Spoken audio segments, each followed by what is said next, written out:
Hello everyone, I welcome you all in today's class. So as you know that we have finished exercise 5.1, okay, and today I'm going to start new topic means after exercise 5.1. But before that, one student has asked about example second. Okay, so we'll see what is there in example second as he is facing some problem. Okay, so we'll talk about example second. This is doubt of one of the student. Fine. I'm writing the parts over here first of all. 4, 10, 16, 22 and so on. Second part is 1, minus 1, minus 3, minus 5 and so on.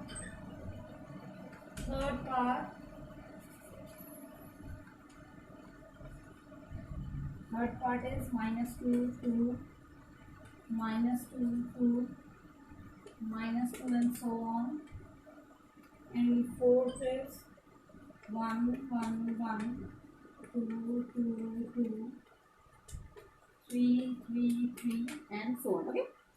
And the question is which of the following list of the numbers from AP, okay, form AP, okay, fine, we'll see. And if they form an AP, then write the next two terms. Okay, so it's a very simple question. Already we have discussed such kind of questions in exercise 5.1. आपको पहले check करना है ना whether this is an AP or not, and if this is there in AP, then we need to find out two more terms of AP. Okay, so okay, no issue, we'll do first part. See first part, 4, 10, 16, 22. So you can check it. The difference between any of the two numbers means preceding and the previous number. Both numbers have the difference of 6. Means here if we say this is 16 and 10. So 16 minus 10 it is 6. Or 10 minus 4 it is 6. 22 minus 16 it is 6. So in any of the sequence, if common difference is same, then it is an AP. So that's why here we can say yes, it is an AP and common difference is 6, and the next two terms will be 28 and 34. Okay. So in this manner you can write that yes, this is AP. Second, 1 minus 1 minus 3 minus 5. Okay. So 1 minus 1. Okay. Minus 1 minus 3. The difference is minus 2. Got it? अब आप यहाँ ये नहीं बोलेंगे कि minus हो रहा है, माइनस नहीं हो रहा है, प्लस ही हो रहा है, लेकिन क्या प्लस हो रहा है, माइनस 2 प्लस हो रहा है. क्लियर हुआ है ना? ये हम ऑलरेडी आपको बता चुके हैं और अभी इसी पर हम जो है क्लास लेने वाले हैं. So 1, minus 1, minus 3, minus 5, you can see the numbers are decreasing. That means the sequence that we are getting in which the common difference must be negative, as we have already discussed. That common difference can be positive, can be 0, can be negative also. So here D is minus 2. And so we can write yes, this is an AP. आप यहाँ देखो minus 2 ही होगा. And if this is an AP, the next two terms will be minus 7 and minus 9. Okay. Next, third, minus 2, 2, minus 2, 2. It is a pattern, but it is not an AP. ये वो sequence नहीं है जिसमें common difference same हो. आप देख सकते हो यहाँ पर कॉमन डिफरेंस कितना है, +4. यहाँ पर -4, +4, -4. So this is a pattern, but this is not an AP. Okay. So you'll write no, it is not an AP. Over here 1, 1, 1, 2, 2, 2, no. This is a pattern, but not an AP. आपको समझ आ रहा है? 3, 1, then 3 times 2, then 3 times 3, then 3 times 4 we'll get. Okay. So pattern तो समझ में आ रहा है हमको, है ना? Pattern में कोई problem नहीं है. But the thing is that this is not an AP. Here difference is 0, difference is 0, difference 1, 0, 0, then 1, then 0, then 0. So in this manner, AP will not work. Okay, so we'll see that this is no, this is also not an AP. So I think it is clear. जिन्होंने भी ये question पूछा था example second, आपको clear हो गया होगा. First आपका एपी है, कॉमन डिफरेंस आपको 6 आ रहा है, then 2 terms you can write. Second is also an AP, difference आपका -2 आ रहा है, and then you can write further 2 more terms -7 and -9. This is not an AP and this is also not an AP in the same reason that here common difference is not C. Okay.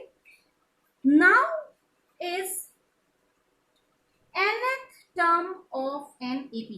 इसको हम बहुत short में जो है पढ़ चुके हैं, लेकिन थोड़ा सा ब्रॉड मीनिंग में अभी देखते हैं क्या है.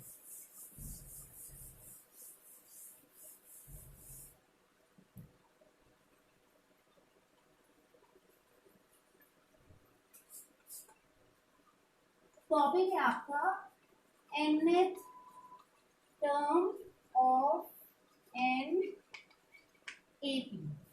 Okay, AP means what? Arunachal Pradesh.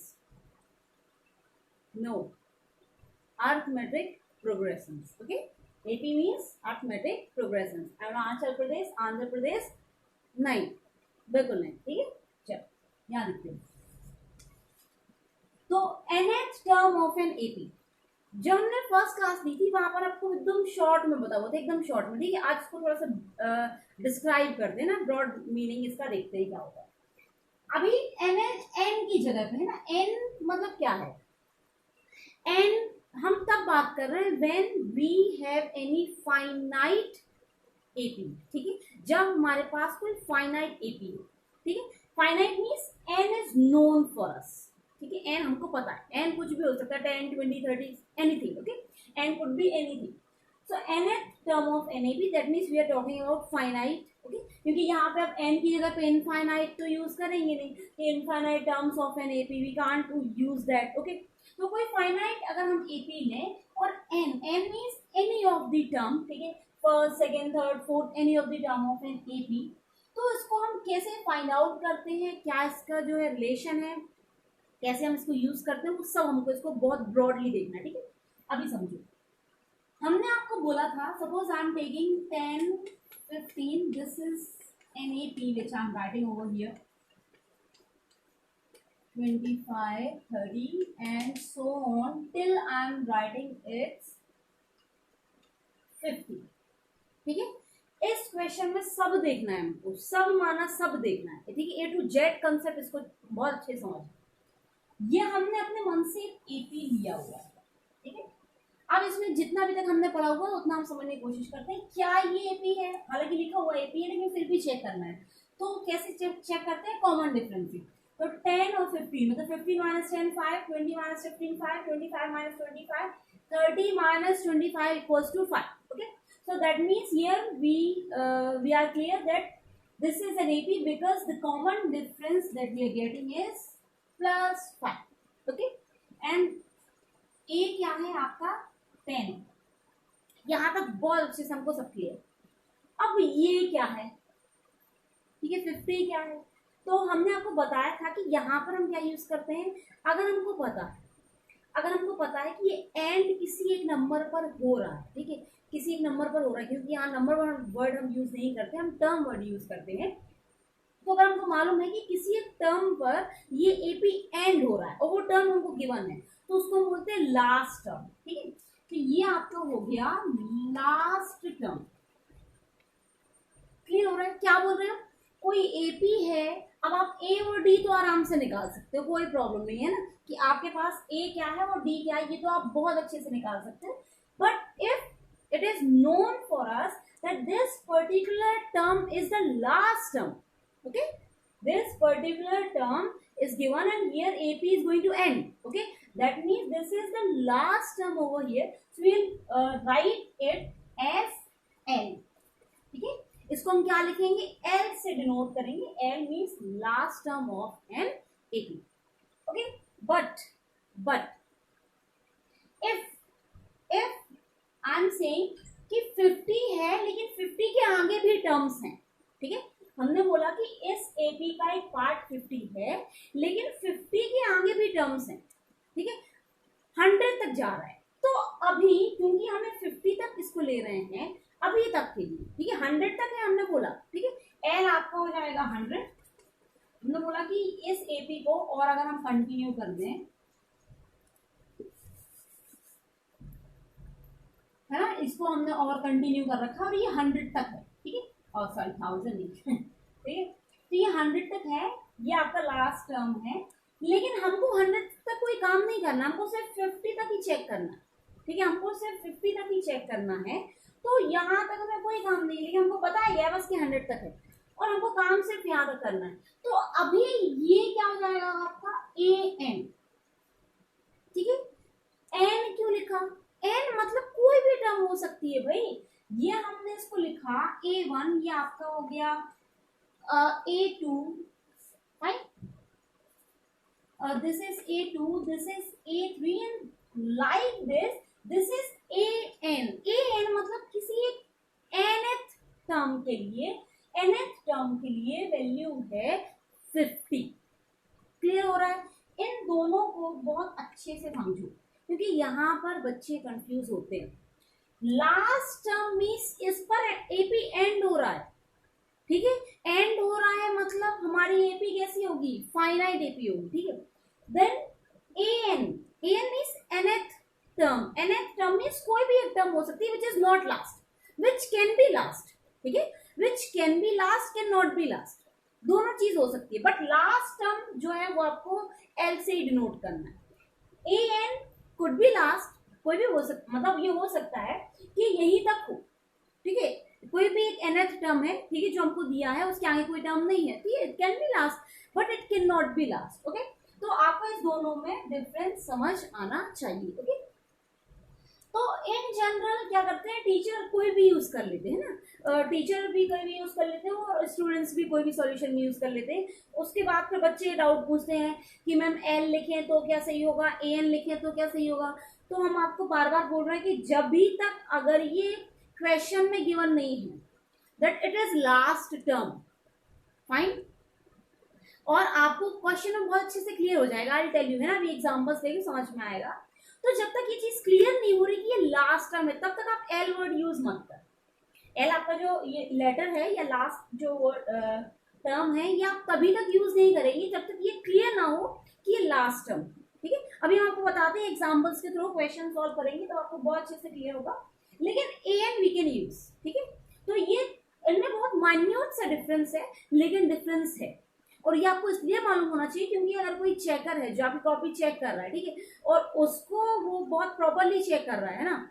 और उसको ऐसा लगा कि आप थोड़ा भी कॉन्सेप्ट यहाँ वहां है तो वो मार्क्स काट सकता है, वहां आप क्लेम नहीं कर सकते हो कि हमने तो लिखा हुआ था an मतलब लास्ट होता है और ये सब ना, ऐसा आप कुछ नहीं बोल सकते हो, an and l दोनों में डिफरेंस है, ठीक है, this is nth term of an AP and this is the last term of an AP and it could be last term, nth term आपकी लास्ट टर्म हो सकती है और नहीं भी हो सकती है, but it is last term only, okay, so now what next,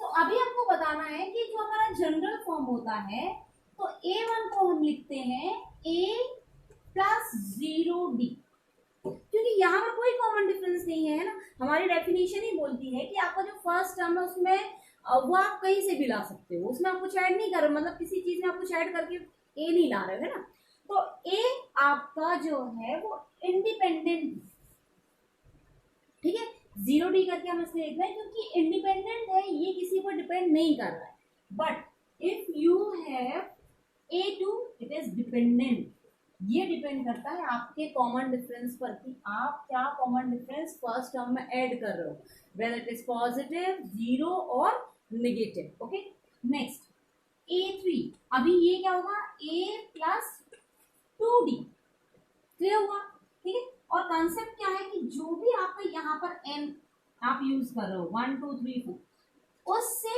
एक माइनस क्या होगा आपका d एंड सो ऑन, ठीक है, अब ये अगर बहुत देर तक चलता है तो a n को हम क्या लिखेंगे, a n will be a plus n minus 1 into d, understood, समझ आया, and this is very important formula, पहले भी हमने इसको बताया है, अभी भी बता रहे हैं कि बहुत इंपॉर्टेंट फॉर्मूला है, a means nth term of an AP, a means first term of an AP, n means total number of terms in AP, total number of terms in AP का मतलब है कि तब टोटल जब an और n ये दोनों equal होते हैं, ठीक है, कैसे होते हैं ये बता रहे हैं, ठीक है, -1 and D is the common difference. अब ये जो एग्जांपल हमने लिया है इसी में एक बार चलो ये फॉर्मूला फिट करके देखते हैं क्या ये यूज हो पा रहा।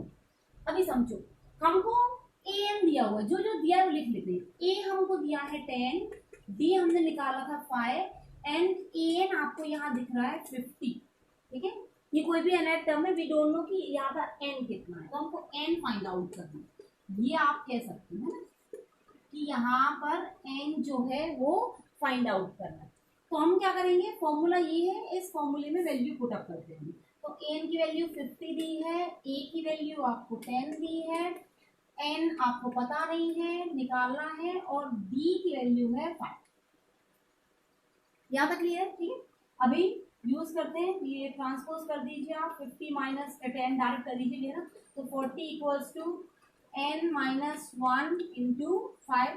ठीक है, फर्दर आप डिवाइड करोगे तो ये आ जाएगा 40/5 इक्वल्स टू n माइनस 1।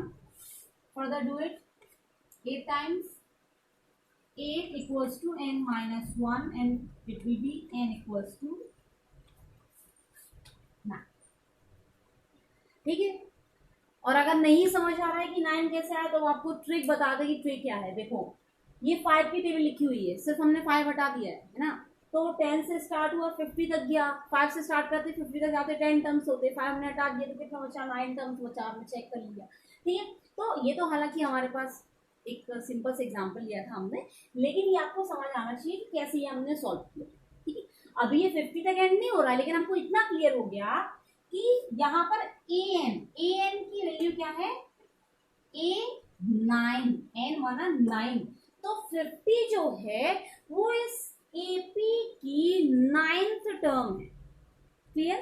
50 जो है वो इस एपी की 9th टर्म है, और 9th टर्म के आगे भी हो सकता है। ठीक है, अगर हमने ये बोला कि 50 लास्ट टर्म नहीं है तो। ठीक है, समझ आया? तो इस तरीके से आपको ये यूज करना है। एक सिंपल सा क्वेश्चन आपको होमवर्क में दे रहा है, आपको सॉल्व करना है, उसके बाद अगर आपसे वो क्वेश्चन बन जाता है तब हम 5.2 स्टार्ट करेंगे। ठीक है,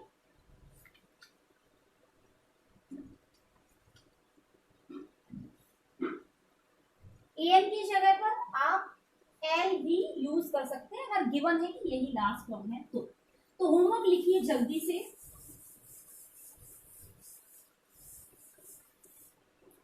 होमवर्क है आपका A इक्वल्स टू, सिंपल सा दें टफ सा दें, बताइए। चलिए देखते हैं जैसा भी हो। A है आपका 13, फाइन। D है आपका 7, ठीक है, और N दिया हुआ है आपको 10। क्लियर हुआ? ये क्वेश्चन है। A equals to 13, D equals to 7, N equals to 10। आपको यहाँ पर A10 फाइंड आउट करना है। क्वेश्चन क्लियर हुआ? A13 है, होमवर्क है, ये कहीं है नहीं बुक में, क्वेश्चन है ना, ढूंढना नहीं अभी इसको, अभी बनाया ये क्वेश्चन 1 से। ठीक है, इक्वल्स टू 13 है, D इक्वल्स टू 7 है, N की वैल्यू 10 दी हुई है, A10 आपको फाइंड आउट करना है। अगर आप इस फॉर्मूला में जो भी हमने यूज किया उसमें ये वैल्यू पुट अप करोगे तो आपको बहुत इजीली ट्रांसपोज करना और आंसर आ जाएगा। ये आंसर आता है, आप हमको तुरंत ही सेंड करना कि मैम ये आंसर है, उसके बाद जो है नेक्स्ट वीडियो में हम 5.2 स्टार्ट करेंगे, क्योंकि जब तक ये कंसेप्ट क्लियर नहीं हो रहा है तब तक आप 5.2 नहीं कर सकते। ठीक है, so I think it's enough for today, we will continue tomorrow. Thank you.